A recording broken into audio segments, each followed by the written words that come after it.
자, 이번 시간에는 그 과목별 세무 조정에서 11번째죠. 교재는 509페이지고요.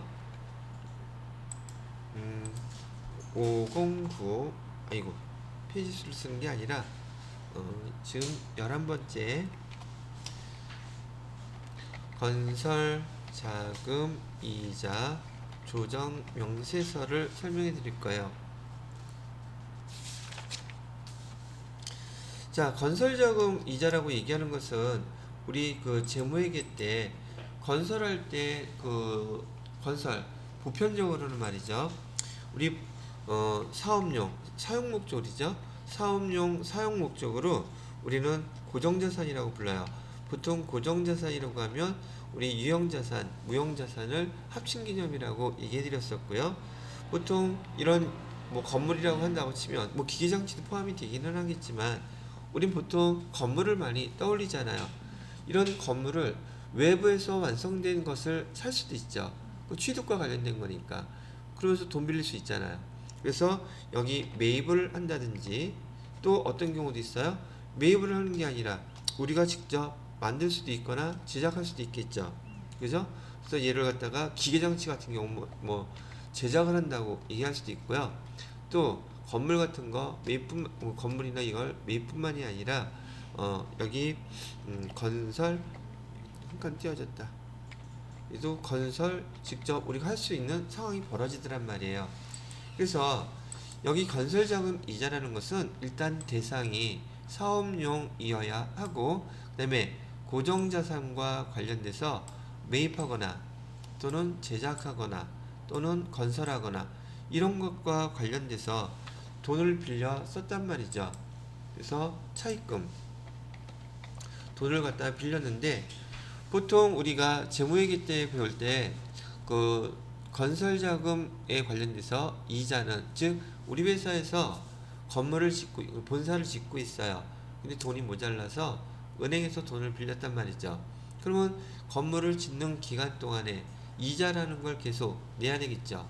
근데 그걸 이자 비용이라고 기록해야 되겠느냐 아니면 건설 중인 자산으로 기록해야 되겠느냐 라는 걸 한번 얘기한 적이 있단 말이죠.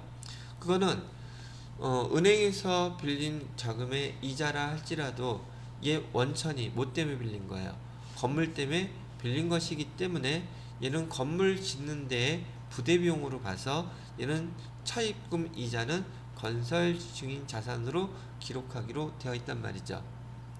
그러면서 그 이자에 대해서 문제에서는 보통 자기 시험 볼 때요 한 TET 2급 정도에서도 가끔 나왔던 문제인데 자본화 요건을 충족했다는 용어가 나와요.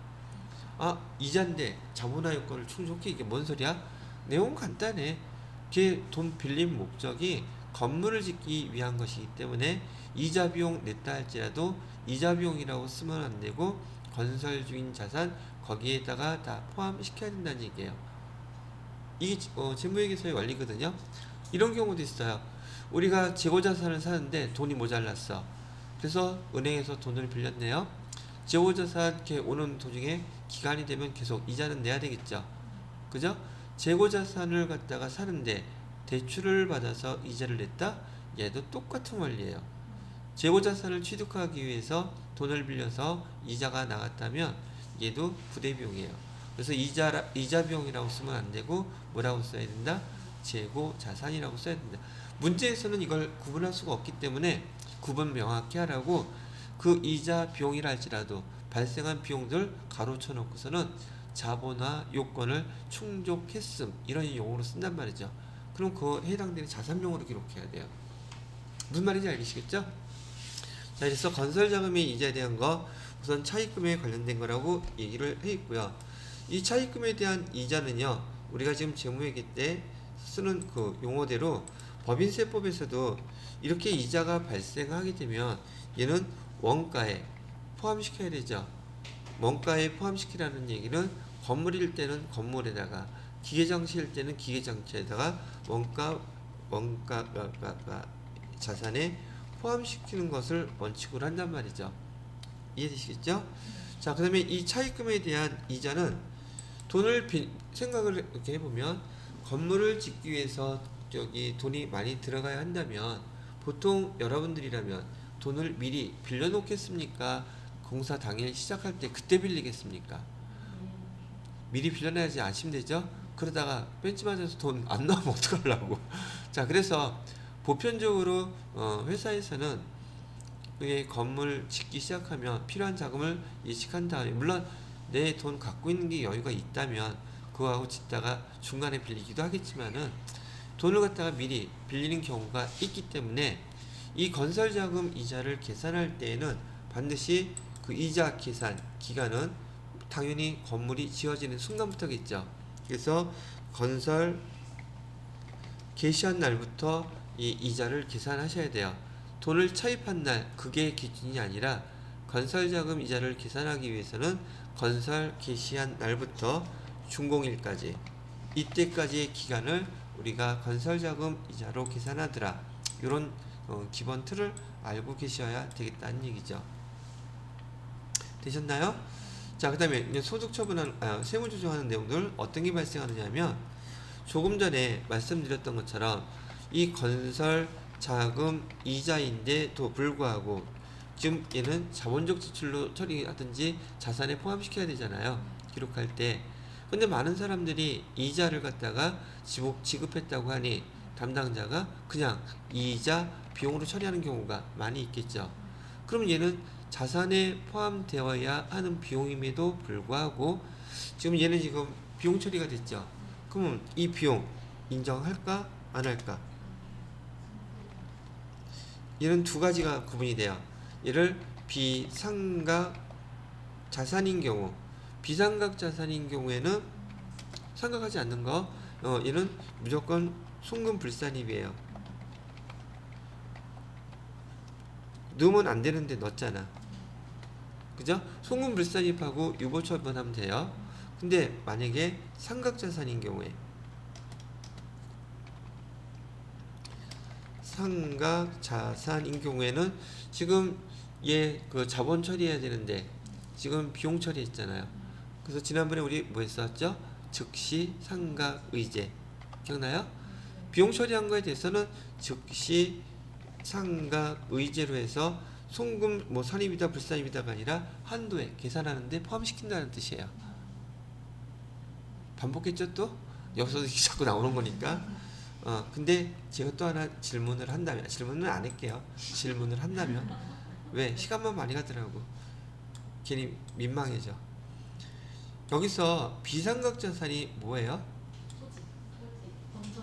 근데 토지에서 비용 발생할 게 뭐 있어요? 아니 배웠던 거 다 재산세?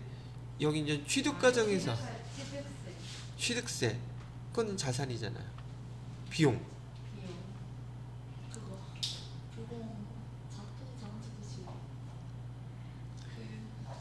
자, 여기 질문 안 하기로 했지. 미안해요. 비상각 자산은요, 우리 유형자산 배울 때 상각하지 않는 자산 두 가지가 있었어요. 하나는 토지였었고요, 하나는 건설 중인 자산을 얘기해요. 건설 중인 자산은 취득 과정에 있기 때문에 이것도 지금 기본적인 재무회계 이론이잖아요. 재무회계에서 우리 상각하지 않는 자산의 이유가, 토지는 상각 아예 대상이 아니죠. 값어치가 떨어지질 않기 때문에. 근데 지금 건설 중인 자산은 왜 그 감가상각을 안 해요? 안 하는 이유는 감가상각이란 용어 자체가 사용하기 시작하면서 그 값어치가 떨어질 때 계산하는 게 감가상각비잖아요. 근데 건설 중인 자산은 지금 아직 취득 과정이 안 끝났어요. 즉 사용하고 있지 않는단 말이죠. 그럼 상각을 할 수가 없죠. 아직 취득 과정 중에 있는 것이니까. 토지하고 건설 중인 자산이 감가상각하지 않는 대상이라는 건 알고 있지만 그 이유가 왜인지를 아는 사람은 그렇게 많지 않아요. 우리 지금 배우는 사람들끼리 얘기했을 때는 건설 중인 자산은 왜 안 한다? 취득 과정이 아직 안 끝났기 때문에. 토지는 걔는 가격이 안 떨어지던데. 400년 전에 땅값하고 지금 땅값하고 가격이 많이 떨어져 있던가요? 옛날에 별그대 보니까 걔 떼부자 돼 있던데. 걔 말죽거리 사놓고 논현동 사놓고 막 드라마에서요. 드라마에서 그랬다고. 걔는 뭐 그거 아니어도 돈 많이 벌었겠죠. 시간을 멈추는 기계 있으니까. 그래서 맨날 그 마작이나 그 여친 고스톱 칠 때 그거 다 바꿔놓잖아. 근데 난 그런 능력 있는 거 하나도 안 부러워. 예, 말이 안 되기 때문에.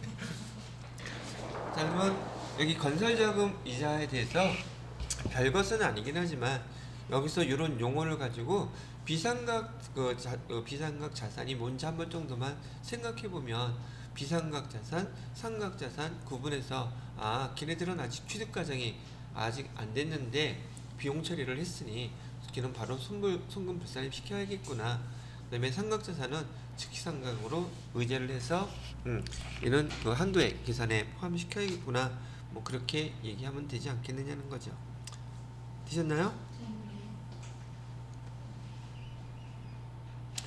자, 그 다음에 이건 된 것 같고요.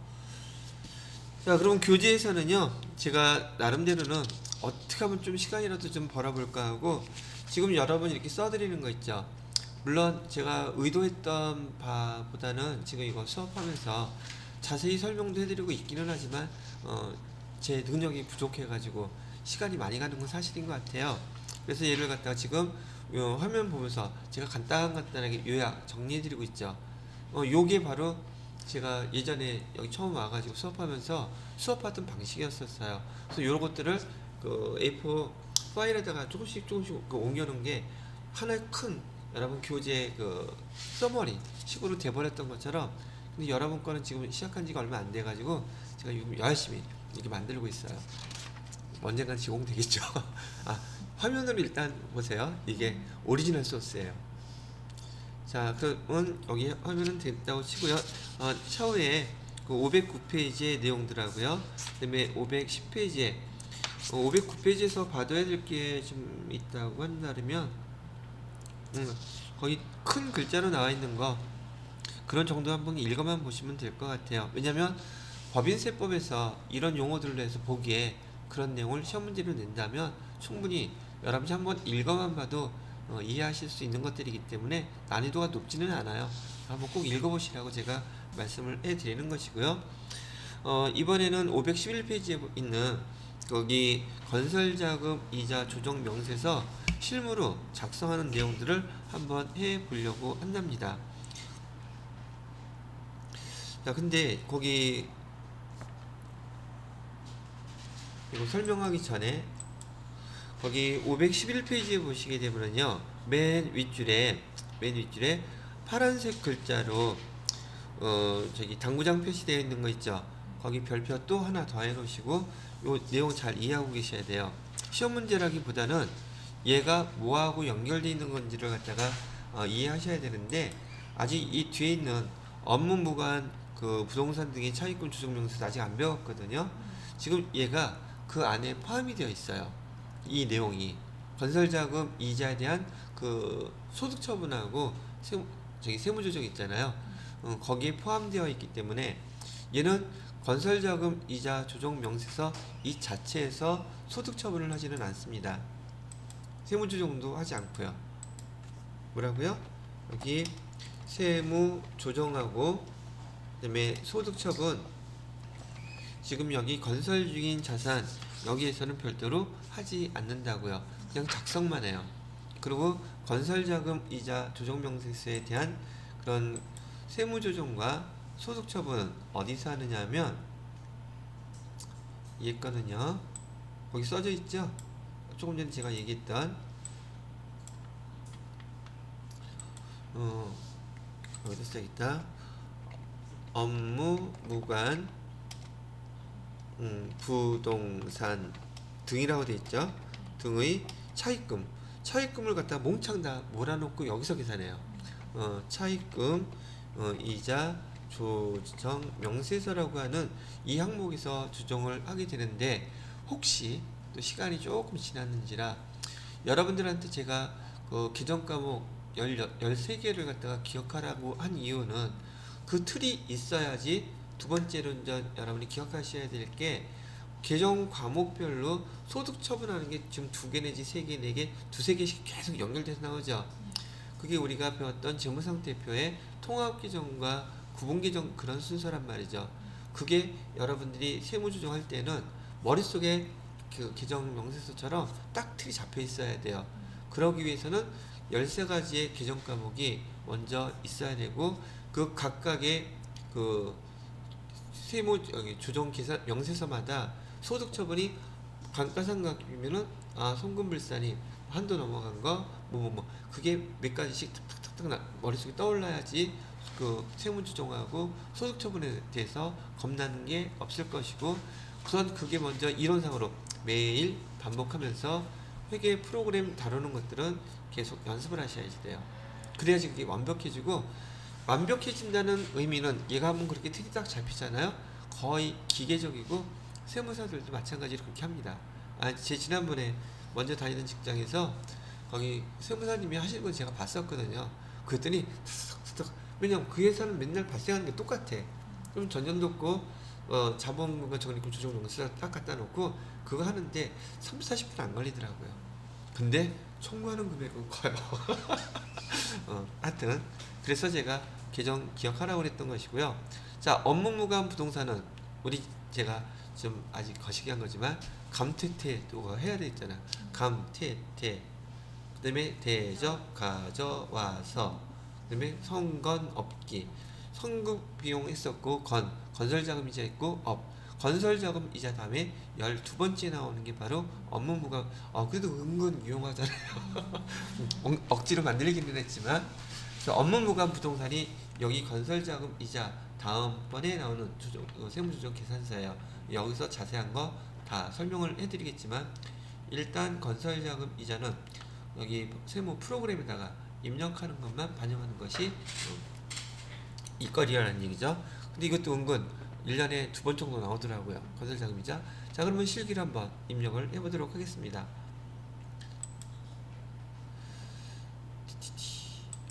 자, 그래서 건설자금 이자 조정 명세서 얘를 띵 하고 한번 펴봤어요. 그럼 우리가 여지껏 봤던 것처럼 그 자료는요 511페이지에 건설자금 이자 조정 명세서라고 되어 있고 내용을 한번 보니까 1번에 공장 건물 신축 공사 현황이라고 되어 있습니다. 그럼 건물을 지으니까 착공일 나와 있고 준공일 나와 있죠.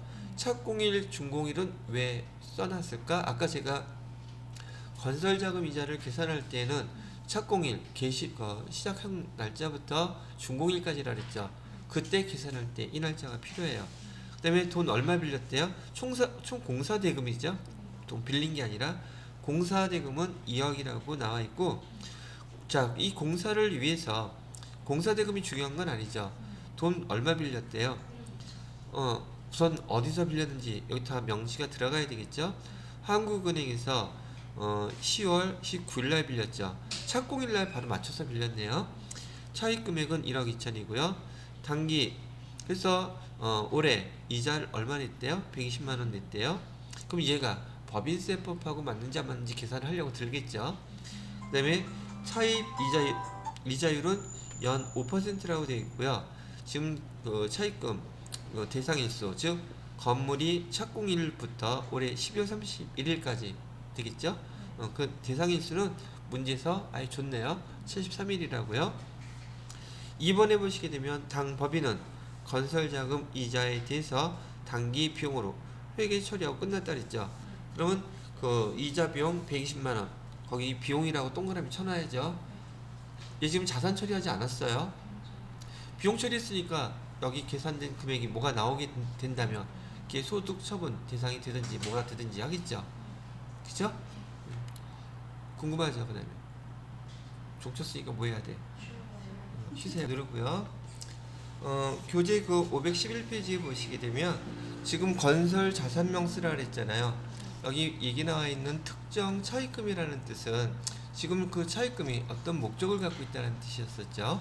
그래서 뭐에다가 지금 여기 건설 자산명은요 거기 공장 건물 신축공사라고 되어 있죠.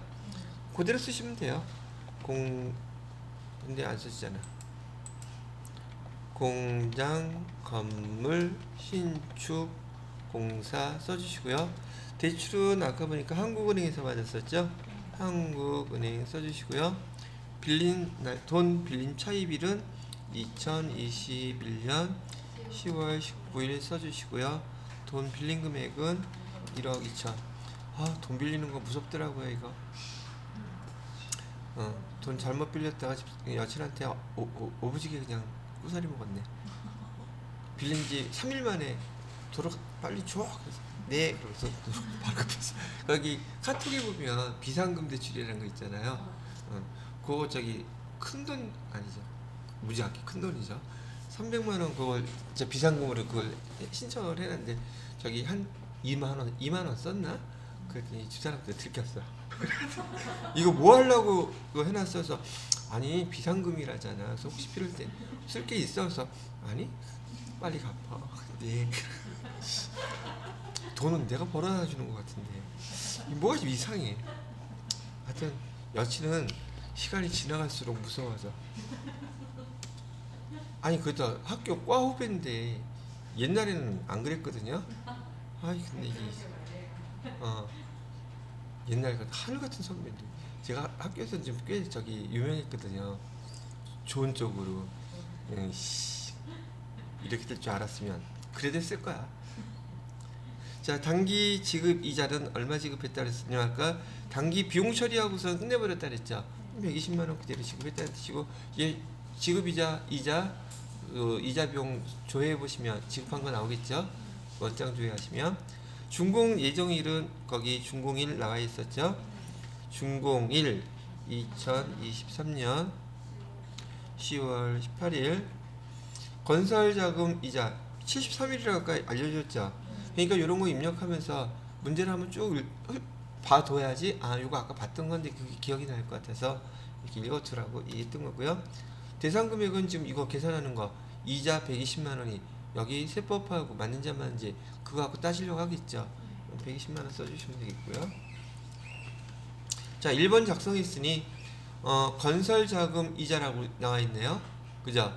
그럼 여기 구분하는 것은 일단 건설자금 이자 회사 계상액 상각 쭉 나와 있는데 첫 번째 여기 건설 완료 자산분 이거 아니죠. 지금 우리 건설 중인 거잖아요. 그럼 여기다 넣어야 되겠네. 건설자금 이자 얼마나 그랬어요? 120만 원 그대로 써주면 되겠고 다른 거 해당되는 사항 없고요. 그 다음에 여기 회사 계상분이 아니라 얘는 지금 이자분에 대해서 여기 뭐죠? 120만 원 봐야 되겠다. 원장조에서 이자 비용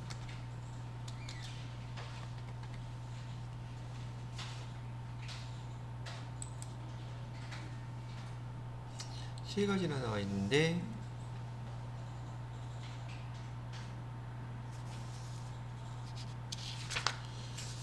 금액을 보아하니 회사에서 별도로 얘를 계상해 놓은 건 없고 그냥 이자 지급한 거라고만 나와 있나 보죠. 여기 240만 원에 포함되어 있다는 얘기인데 이거는 더블 클릭해서 보니까 이자 비용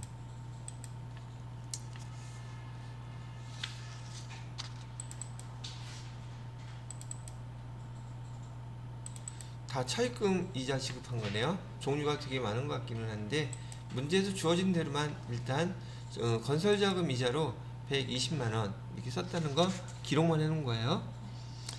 자, 그 다음에 또 쓸 게 뭐가 있나? 두 번째 거는 원래 이거 빨간 거 순서대로 우리 하기로 했었잖아요.